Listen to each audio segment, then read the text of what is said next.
Article 25 to 28 talks about. Now, Article 25 to 28 talks about right to religion.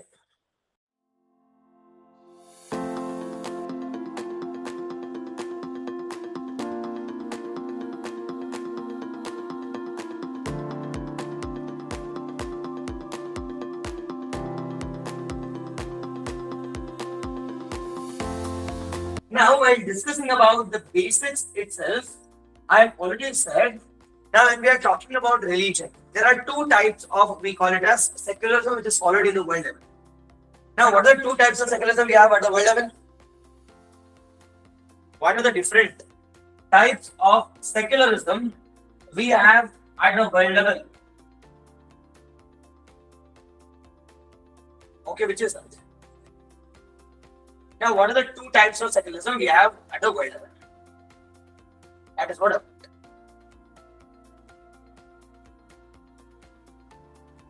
We call it as Indian form of secularism, and second one we call it as the Western form of secularism. Now, what is secularism? Is India secular? Now, was the word secularism, was it mentioned in our original constitution?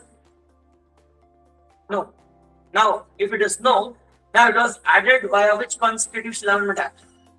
Now, we have 42nd Constitutional Amendment Act. Now, to which part we have added? Or to it is which section we have added? It is we have added to the preamble. Now, we have added a word called a secular nature. Now, to the preamble part. Now, when we are discussing about, we call it as secularism.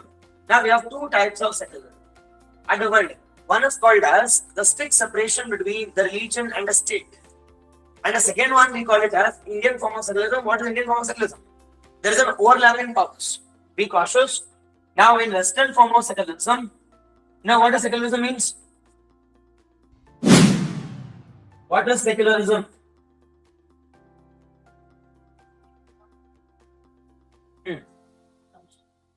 Cannot interview. What is secularism?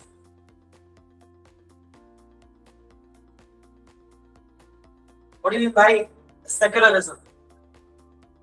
Secularism means the state does not have any religion on its own. Yes, so it is one ರಾಜ್ಯಕ್ಕೆ it is dharma ಇಲ್ಲ ಅಂದ್ರೆ ಅದನ್ನ secularism ಅಂತ ಕರೀತೀವಿ. ಜಾತ್ಯತೀತ. Nothing but secularism. Nothing but a state does not have religion on its own. Does Indian state have a religion? Does it have Hinduism, Islam, Christianity, or Sikh, Buddhism, Jain, Parsi? No. If that's the case, it is, we call it as India is a secular country. Second one, we call it as the world level. We have two types of secularism. One is we call it as Western form of secularism, and the second one we call it as which one? The Indian form of secularism. When we are talking about, we call it as Western form of secularism, there is a strict separation. A state does not have any religion on its own. At the same time, there is a strict separation between, we call it as a state, as well as we call it as well as the religion. Whereas in India, it is not a strict form of separation. Rather, we are seeing what? Rather, we are seeing overlapping powers. Now, sometimes state can intervene. Sometimes state can intervene in religion. Can we give some examples where state can intervene?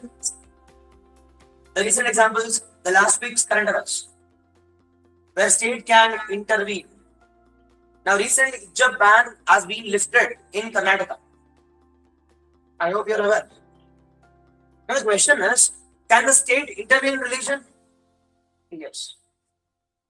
Now, second question here, second example of Sabrimala case. The Supreme Court has involved in what? Religion.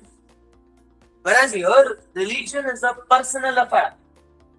Religion is, we call it as their own private affair. Now, the state will never intervene. State will never intervene. Even if there is wrong also, state will never intervene. Whereas in India, when there is wrong happening, when there are challenges happening within religion, automatically will step in. The state will step in.